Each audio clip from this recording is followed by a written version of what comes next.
अस्सलामु अलैकुम वरहमतुल्लाहि वबरकातुहू। अज़ीज़ तुलबा व तालिबात, आप सबका खुशामदीद है हमारे YouTube channel JK Bose foundation classes में। प्यारे बच्चों, आज हम जमात 7वीं उर्दू का सबक नंबर 9 जिसका नाम है डाक का अनोखा टिकट पढ़ने जा रहे हैं।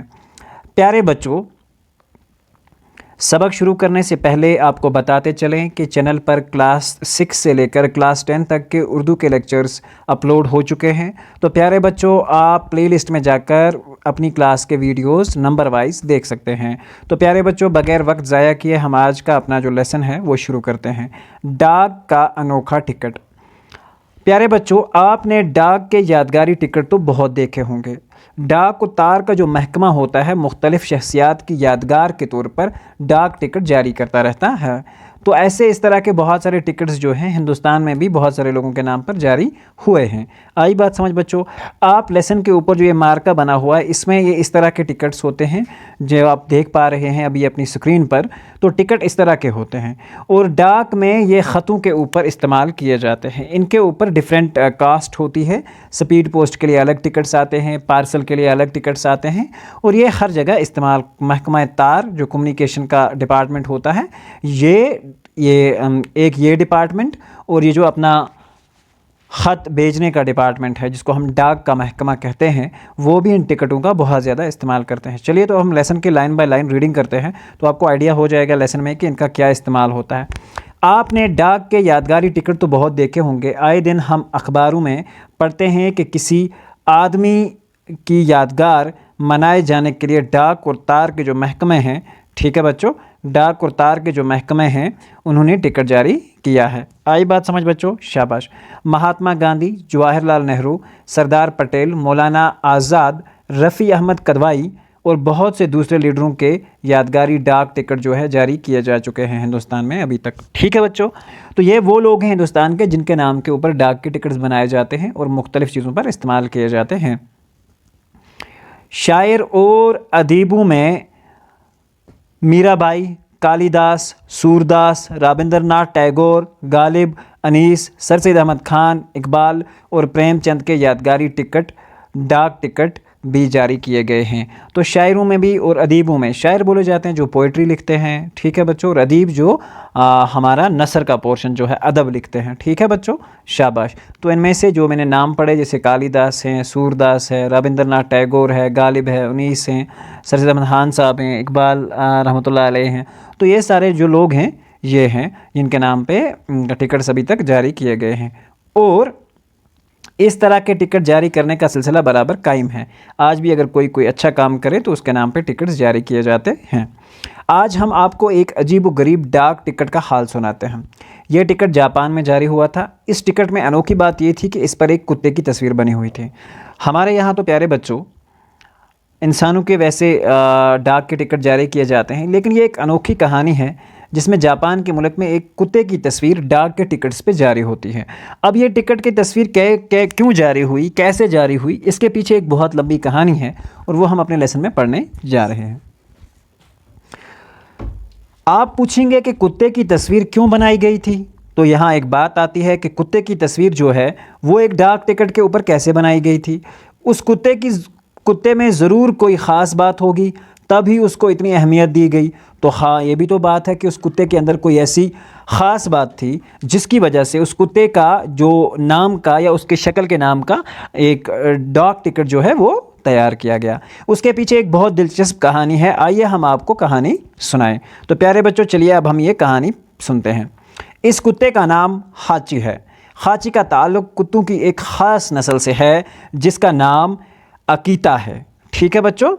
तो ये एक कुत्तों की डिफरेंट तरह की नस्ल, रशियन होते हैं, पर्शियन डॉग्स होते हैं या कैट्स होती हैं। तो ये डिफरेंट तरह की नस्ल मतलब किस कैटेगरी से आता है। तो ये जिस नस्ल से था उस नस्ल का नाम था अकीता, ठीक है बच्चों, ये नस्ल बड़ी वफ़ादार होती है, मतलब ये बहुत लॉयल किस्म के कुत्ते होते हैं और हमेशा अपने मालिक और अपने घर का, जहाँ पे वो रखे जाते हैं, जहाँ जहाँ उनको रोटी खिलाई जाती है, जहाँ उनकी परवरिश होती है, तो उस घर का, मालिक का, बच्चों का ज़बरदस्त ख्याल रखते हैं और हमेशा वफ़ादार रहते हैं और अपनी वफ़ादारी के लिए सारे जापान में मशहूर है और ये जापान में बहुत ज़्यादा मशहूर है। हाची 20 नवंबर 1923 को पैदा हुआ। 1923 को हाची का जन्म हुआ। अभी ये छोटा सा पिल्ला ही था, पिल्ला कुत्ते के बच्चे को कहते हैं। आई बात समझ बच्चों, शाबाश। तो इसके मालिक ने उसे डॉक्टर वेदा क्याब्रो के हाथ भेज दिया और ये जो इसका मालिक था उसने इसको एक डॉक्टर के हाथ भेज दिया जिसका नाम वेदा क्याब्रो था, तो उसके हाथ भेज दिया। डॉक्टर टोक्यो यूनिवर्सिटी में प्रोफेसर थे। ये जो डॉक्टर थे तो एक टोक्यो यूनिवर्सिटी, ठीक है, टोक्यो यूनिवर्सिटी में प्रोफेसर थे और टोक्यो के जनूब मगरबी हिस्से में शिबुया रेलवे स्टेशन के पास रहते थे। एक रेलवे स्टेशन के पास इनका घर था। जब हाची की उम्र 1 साल की हो गई तो वो अपने मालिक के साथ हर रोज़ सुबह को स्टेशन जाता। डॉक्टर ब्रो जो थे गाड़ी में बैठकर यूनिवर्सिटी चले जाते और हाची स्टेशन पर शाम तक उनका इंतज़ार करता रहता। जब शाम को गाड़ी आती तो अपने मालिक का इस्तकबाल करता और उनके साथ घर वापस आता। तो ये उसका डेली का मामूल था। वो सुबह मालिक के साथ जाता, रेलवे स्टेशन पर दिन भर मालिक का इंतज़ार करता और जब शाम को मालिक लौट के आते तो वो कुत्ता उनके साथ अपने घर वापस आ जाता। ठीक है बच्चों, शाबाश। अगला जो पेरा है वो कुछ यूँ है, उनके साथ घर वापस आ जाता। हाची का ये रोज़ का मामूल था और उसमें कभी कुछ फ़र्क नहीं पड़ता, मतलब रोज़ एवरी डे, जिस दिन भी डॉक्टर साहब को कहीं जाना होता तो वो उनके साथ रेलवे स्टेशन तक ज़रूर आता और जब तक ना वो वापस आते तब तक वो रेलवे स्टेशन पर ही रुका रहता। एक सुबह जब डॉक्टर ब्रो गाड़ी में बैठकर यूनिवर्सिटी चले गए तो वहाँ उनकी तबीयत ख़राब हो गई और उन्हें हस्पताल पहुँचाया गया जहाँ उनका इंतकाल हो गया। कहा जाता है कि एक सुबह डॉक्टर तो गाड़ी पर बैठकर यूनिवर्सिटी गए तो अचानक उनकी तबीयत में कुछ ख़राबी हुई और उन्हें जब अस्पताल पहुंचाया गया तो वहां उनका इंतकाल हो गया, वो मर गए। हाची अपनी आदत के मुताबिक स्टेशन पर बैठा रहा। शाम की गाड़ी से प्रोफेसर नहीं आए तो वो परेशान हो गया, लेकिन मायूस नहीं हुआ। वो इसी तरह रोज़ाना सुबह के वक्त स्टेशन आता और शाम की गाड़ी के वक्त तक इंतज़ार करता रहता और फिर मुंह लटकाए वापस आ जाता। तो कहते हैं कि फिर ये हाची जो था सुबह उसी टाइम पे रोज़ घर से निकलता और स्टेशन तक जाता और शाम तक की गाड़ी आने तक इंतज़ार करता, लेकिन शाम को नाराज़ मुंह लटकाए हुए घर वापस आ जाता। कहा जाता है कि इसी तरह हाची 7 साल तक रोज़ाना बिला नागा अपने मालिक को लेने के लिए स्टेशन जाता रहा। बिला नागा से मुराद यहाँ पे है बिना किसी लालच के, जैसे उसे मालूम हो कि आज नहीं तो कल उसके मालिक जो हैं वो आ जाएंगे। धीरे धीरे हाची की शोहरत बढ़ती गई।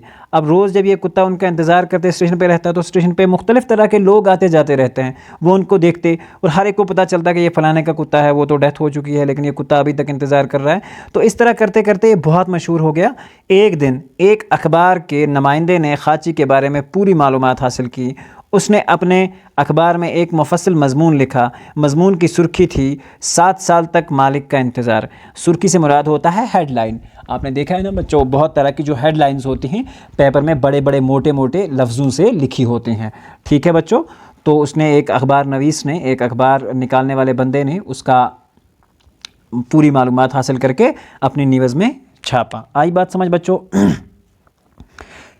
इस मज़मून का छपना था कि हाची का नाम मुल्क के कोने कोने में पहुंच गया। जैसे ये मज़मून छप के लोगों के सामने आया, ठीक है, प्रिंट हो के लोगों के सामने आया, तो हाची का पूरी दुनिया में लोग, पूरे मुल्क में लोगों ने हाची का नाम सुना और उसको पहचाना और रोज़ सैकड़ों जापानी जो शिबुया स्टेशन जाने लगे। ये एक ऐसा स्टेशन था जो शिबुया स्टेशन था और लोग वहाँ इस कुत्ते को देखने के लिए जाने लगे। हाची को देखने के लिए लोगों का तांबा, ये जो तांता था, वो लगातार बना रहता है, कतारों में लोग उनको देखने आते, लेकिन हाची उन बातों से बेखबर अपने मालिक का इंतज़ार करता रहता। अब तो सारे जापान में हाची का नाम मशहूर हो गया। 7 साल बहुत लंबा उर्सा होता है बच्चों, तो इस दौरान हाची जो है बहुत ज़्यादा मशहूर हो गया। आई बात समझ, शाबाश। अब हम चलते हैं इसके अगले पैरा पे। 1933 में जापान के एक मशहूर फ़नकार ने जापान की एक नुमाइश के लिए हाची मुजस्मा तैयार किया। आई बात समझ बच्चों। 1933 में कहा जाता है कि जापान के एक मशहूर फ़नकार, जो फ़न यानी कि ड्रामाबाज जिसको हम बोलेंगे, जापान की एक नुमाइश के लिए जहां वो अपना प्रोग्राम प्रेजेंट कर रहा था, हाची का एक मुजस्मा तैयार किया। ये मुजस्मा इतना मकबूल हुआ कि जापानियों ने पीतल का वैसा ही मुजस्मा बनवाने के लिए चंदा जमा करना शुरू कर दिया और कहा कि एक दिन उसका किसी फ़नकार ने मुजस्मा बनाया तो लोगों ने इतना मतलब उसकी इस वफ़ादारी से लोग इतने मुतासिर थे कि उन्होंने चंदा जमा करके उसके लिए एक मुजस्मा बनवाया, ठीक है, ताकि इसका मुजस्मा शेबोबा स्टेशन जो था उसके सामने लगवाया जाए। आई बात समझ बच्चों।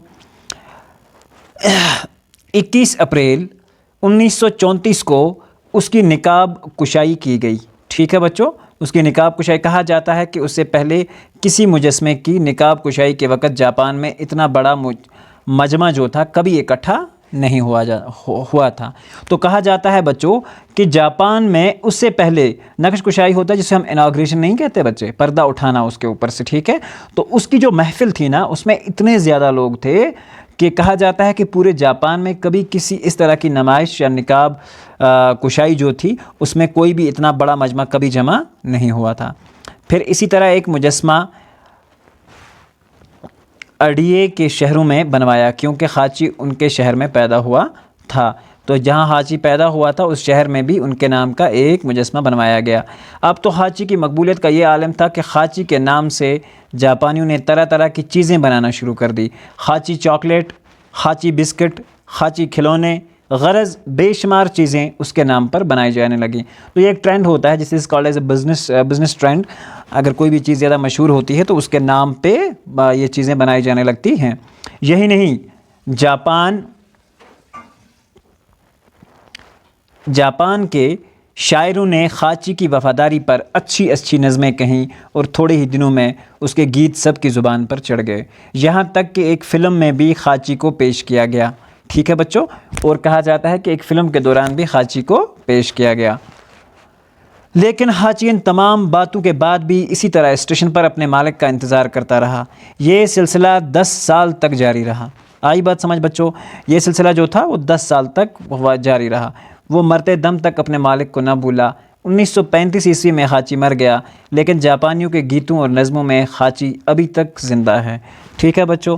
कहा जाता है कि 1935 में हाची जो है वो इस दुनिया से चला गया, लेकिन उसकी अभी तक जो है याद जो है लोगों के दिलों में है। हाची का जिस्म टोक्यो के कौमी अजायब घर में महफूज कर लिया गया है, ठीक है। म्यूज़ियम में हाची के जिस्म को, बॉडी को रखा गया है। वो वहाँ इसी तरह खड़ा हुआ है जैसे अब भी अपने मालिक का मुंतज़िर हो, यानी कि इंतज़ार कर रहा हो। जापान की हुकूमत ने हाची का यादगारी टिकट जारी कर उसकी वफ़ादारी को आने वाले नस्लों के लिए महफूज कर दिया। तो जापान की जो हुकूमत थी प्यारे बच्चों, उन्होंने हाची के नाम का एक डाक का यादगारी टिकट जारी करके उसकी वफ़ादारी को आने वाली नस्लों तक महफूज कर दिया। तो प्यारे बच्चों, कैसी लगी आपको ये कहानी? उम्मीद करते हैं कि आपको ये लेसन जो था वो अच्छे से समझ आया होगा। अब हम इसके कुछ अल्फाज माने देख लेते हैं और उसके साथ आज का वीडियो मुकम्मल हो जाएगा। परवरिश करना से मुराद होता है पालना और पोसना। यादगारी टिकट से मुराद होता है किसी शख्स या वाक़े के बारे में डाक टिकट जारी करना, ठीक है बच्चों। पिल्ला होता है कुत्ते का बच्चा। इस्तिकबाल, पेशवाई, स्वागत करना। बिला नागा होता है रवाना, मुसलसल, लगातार, ठीक है बच्चों। मामूल होता है वो बात जो रोज़ाना की जाए। मुंह लटकाए होना, मायूस होना, नाराज़गी या शर्मिंदगी से मुंह झुकाना। मुस्तकिल, मुत्सिल, पास, करीब, नज़दीक। निकाब कुशाई करना, पर्दा उठाना, नुमाइश करना। मुंतज़िर से मुराद होता है इंतज़ार करने वाला। ज़बान पर चढ़ना मतलब विर्द ज़बान होना, तकिया कलाम होना, यानी कि लोगों की ज़बानों पे हाची का नाम था। तो प्यारे बच्चों, यहाँ हमारा आज का लेसन मुकम्मल होता है। उम्मीद करते हैं कि यह कहानी आपको पसंद आई होगी। तो प्यारे बच्चों, मिलते हैं एक नए वीडियो में और जिसमें हम बात करेंगे इंशाअल्लाह आपके अगले लेसन जो है लेसन नंबर 10। और लेसन नंबर 10 जो है उसका नाम है शुक्रगुजारी। तो प्यारे बच्चों, ये एक बहुत ही खूबसूरत और प्यारी सी नज़म है। इसको भी हम उस वीडियो में कंप्लीट करेंगे। मिलते हैं अगले वीडियो में। जब तक के लिए अल्लाह हाफ़िज़ होने के बाद अपनी सोसाइटी, अपने आप का और अपने इर्द गिर्द का ख्याल रखें। चलिए बच्चों, फिर अल्लाह हाफ़िज़ होने के बाद।